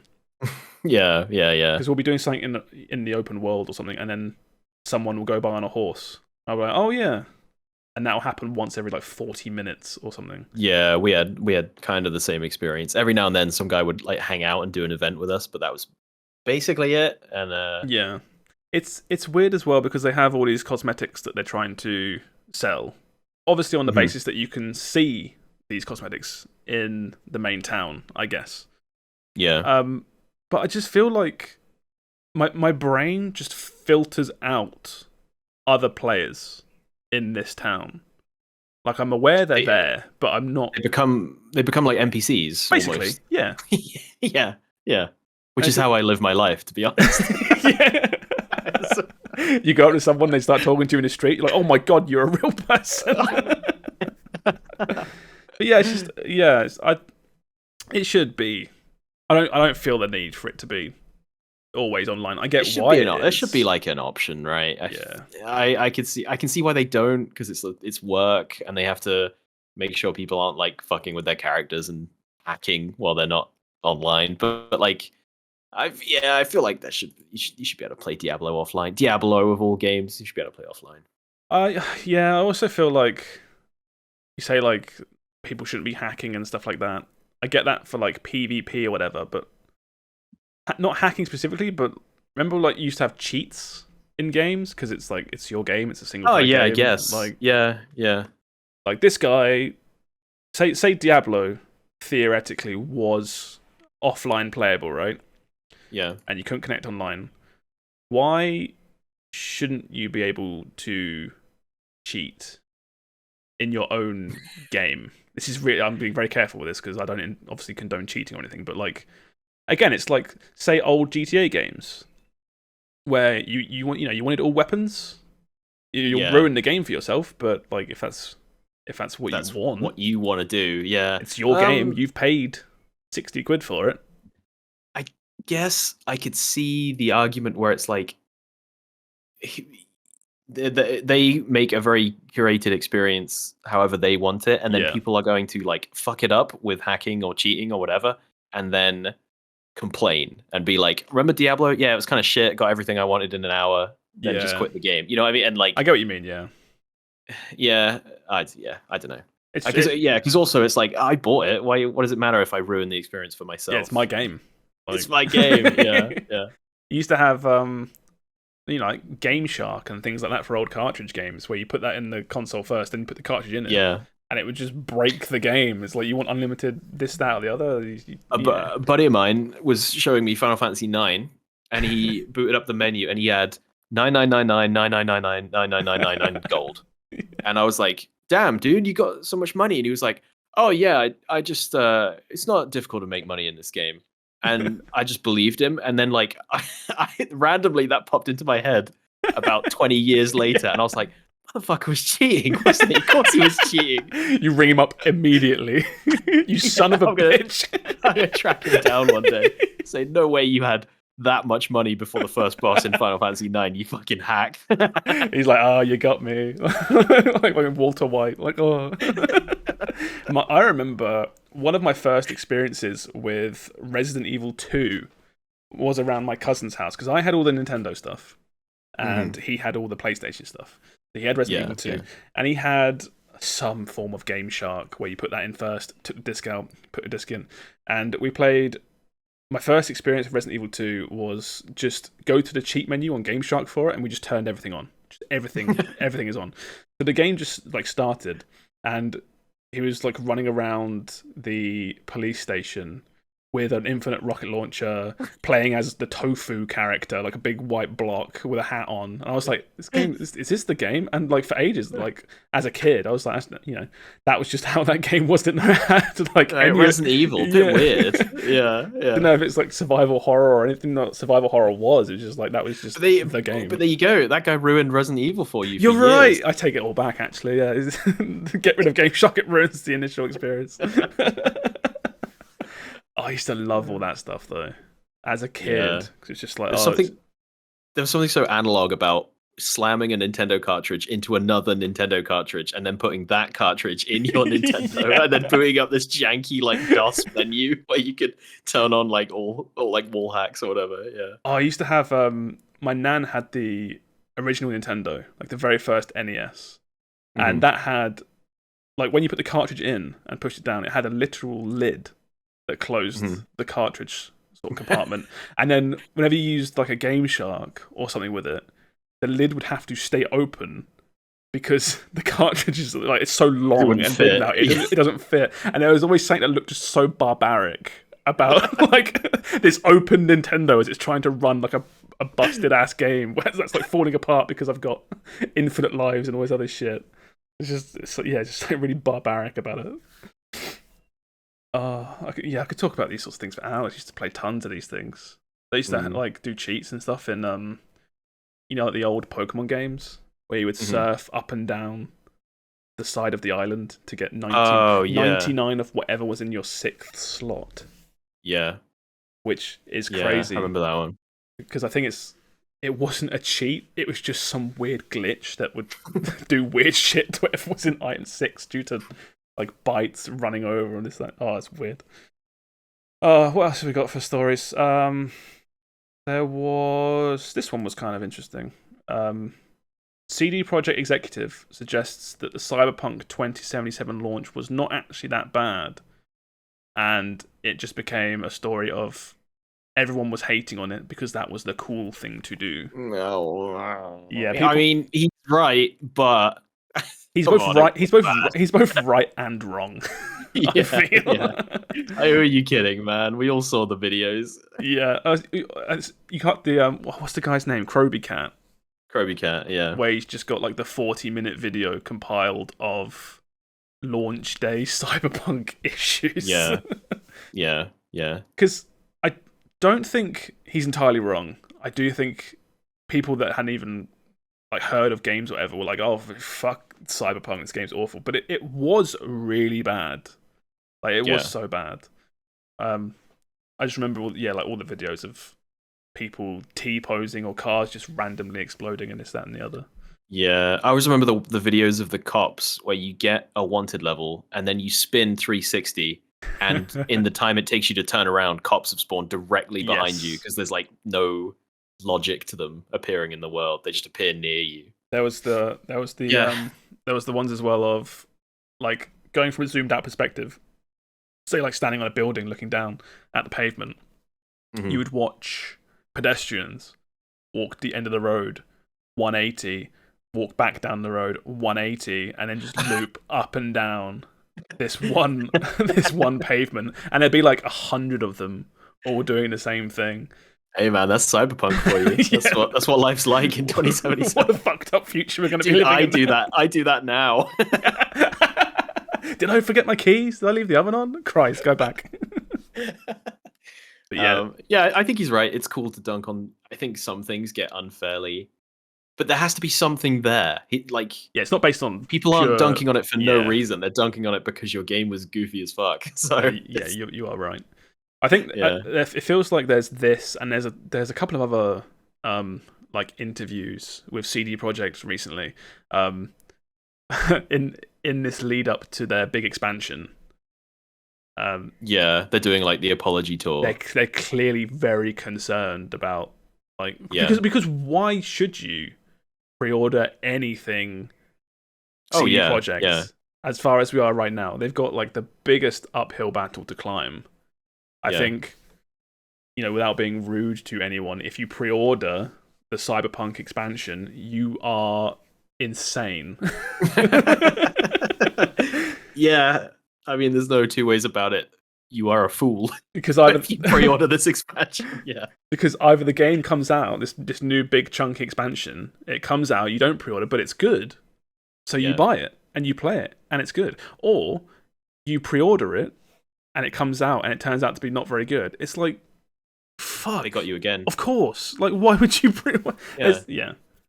It's like George Bush said, man. You can't get fooled again. You fool me. Yeah, was it? You fool me once. Shame on you. You fool me, but you can't get fooled again. Fool me, you can't get fooled again. And then he got a shoe thrown at him. I think. The timeline's a bit Did that all happen in one? Yeah, that sounds right. So they're all doing the apology tour for Cyberpunk right now. So we'll see how that goes. We'll see how it goes. Yeah, I believe it when I see it. I reckon the expansion will be pretty good, but I don't believe that the staff are being treated any better than they were at the end of the last God, Cyberpunk. I didn't even think of that. Yeah. Do you remember all the crunch stories on Cyberpunk? Yeah. And it still they were terrible.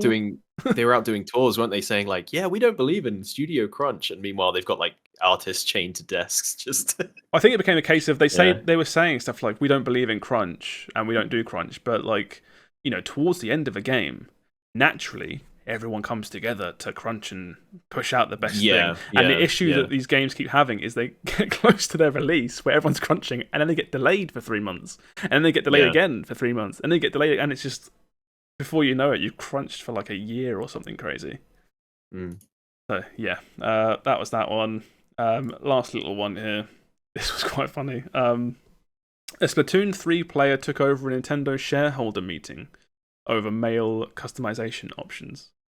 So one dude one dude bought some shares in Nintendo to weasel his way into a shareholder meeting to then talk about Splatoon 3 customization options in this shareholder meeting.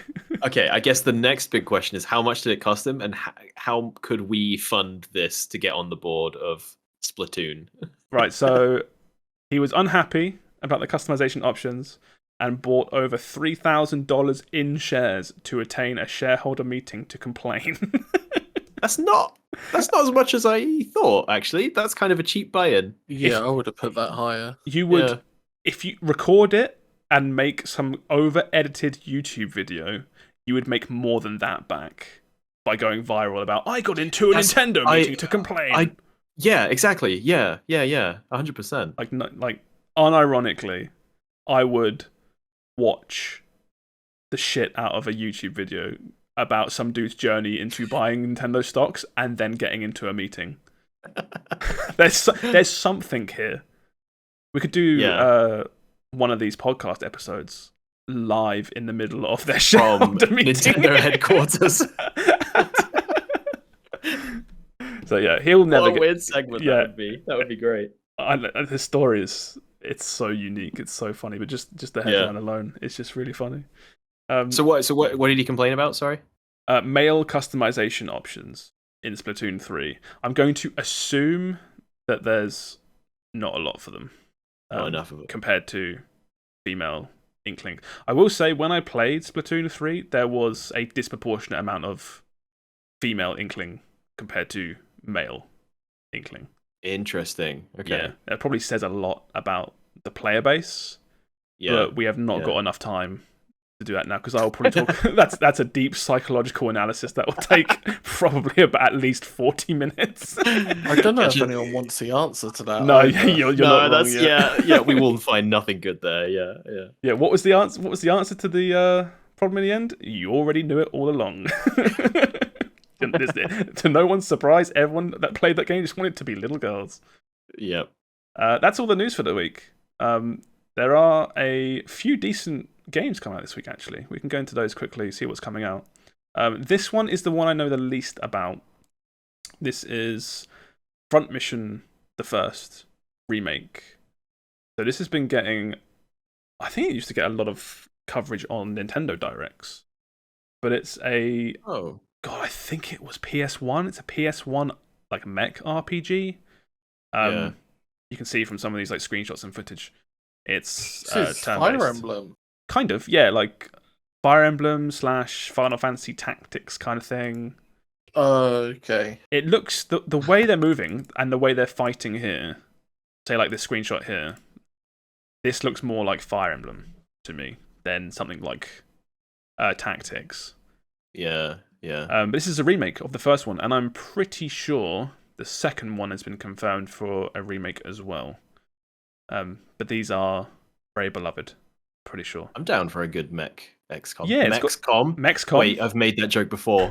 Oh no, it's what game was that about? Mexcom. That would be, I don't know. BattleTech. Maybe. What? Sorry. BattleTech. BattleTech. Oh, I bet it was BattleTech. Yeah, Mexcom. Yeah. It's just called BattleTech on Steam. Sam said it's Fire Emblem, and all I could think was like, can I make the mechs fuck? You absolutely can. They're designed for that way. That's how they're designed. Okay, you've got me onto BattleTech now. Okay, the other there's two more games that are coming out that are worth looking at. If you like kind of visual novel, puzzle, adventure games, you're eating really well this week. The first one of two that you've got is Ghost Trick. Phantom Detective. This is a port / kind of remaster of a game that came out on Nintendo DS a long time ago. If you like kind of Phoenix Wright stuff, again, this is more targeted for Sam, I think, but yeah, if you like your visual novels, if you like puzzle stuff, if you like Phoenix Wright kind of games, this game is amazing. It's a detective game about, you play as a guy that is dead. You're a phantom, and from what I remember, you can go 4 minutes back in time before someone else dies, and you have to prevent their death.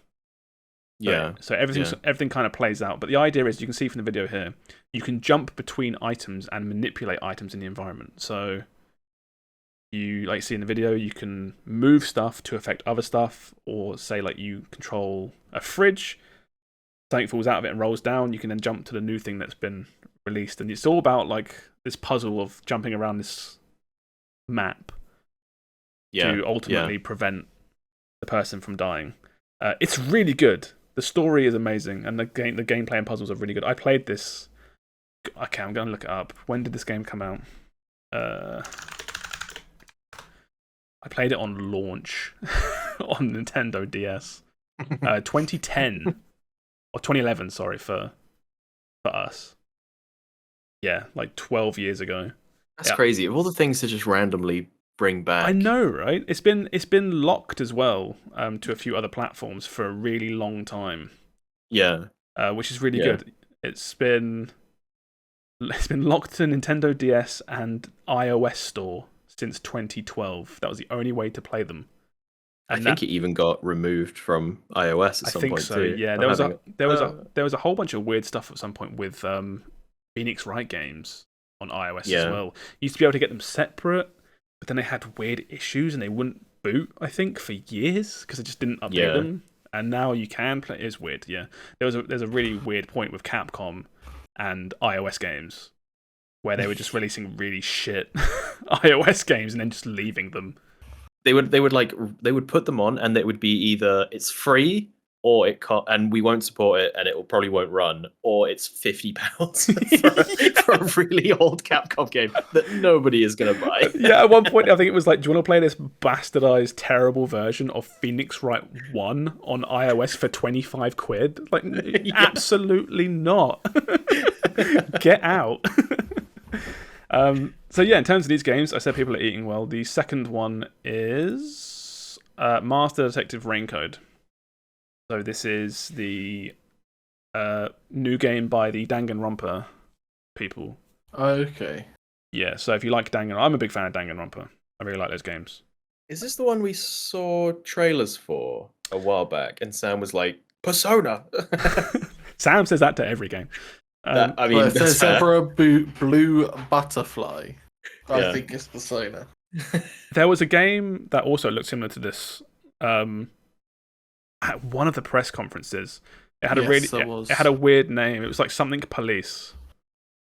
I think I'm thinking of that. It was like Police Squad or something. I got the name really wrong. I can't remember what it was, but that's not this one. This one is not Danganronpa, but a lot of trailers and gameplay, it looks a lot like Danganronpa. So right. Again, this is for like a certain type of person. Like, you kind of know, I think, if you're gonna like and play this game or not already. But I have faith that this game will be good if you like these sorts of games. I think Deca Police was the other one. That was it. Decap Olis. I remember now. I remember now. Okay. No cap. No cap. Decap Olis.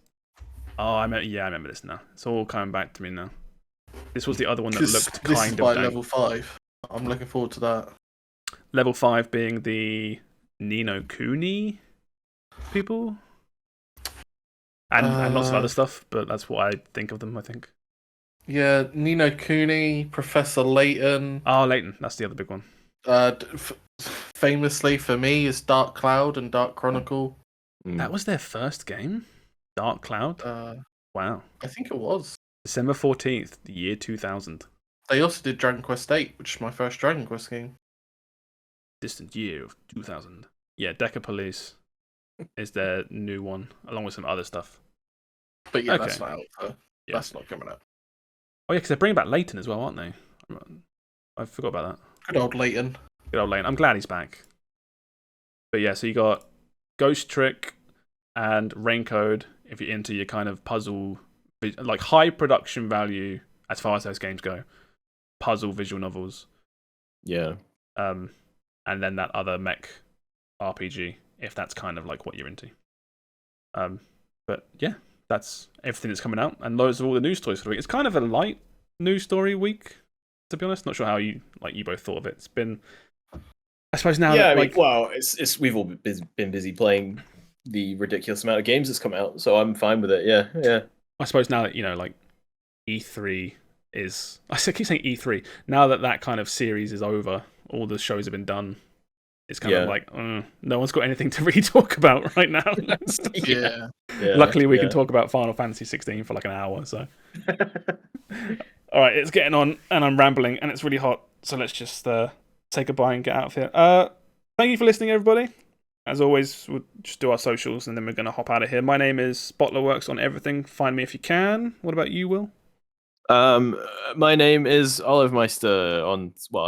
My name's Olivemeister on stuff. You can currently find me on the Meet Your Maker store page if you are looking for more content. Is it up right now? No, it's not on. Right now. You got me excited. Oh. But it will be. By the time this video is out. Yeah. Look up Meet Your Maker on Steam to find live gameplay from Olivemeister. I might be live, or it might have run out by then. I'm not quite 100% on the mechanic. Oh, they don't loop you forever. They're looping me for like a day, and then they said we'll probably bring you back for another day later this week at some point. I think they've got a couple of people they're showing off. Any people that go to your stream after visiting Steam are going to be really confused at the fact that you hardly play Meet Your Maker. I need to jump in. The fucking Crytek announcing the new Hunt event the day after Meet Your Maker releases its event is peak. Jealous, aren't they? They saw what was happening. They were like, oh, yeah. They saw how the tide was shifting. Yeah. They were like, rein those people back in. Yeah. That'd be a weird story, wouldn't it? Like Hunt Showdown sunsetting due to too much competition from Meet Your Maker. But yeah, look for that on Steam. See if you can find that. And how about you, Sam? I'm Sam. He's still Sam. Find him on Twitter. Tweet at him. It's funny. Bye, everybody. Bye. Goodbye, everybody.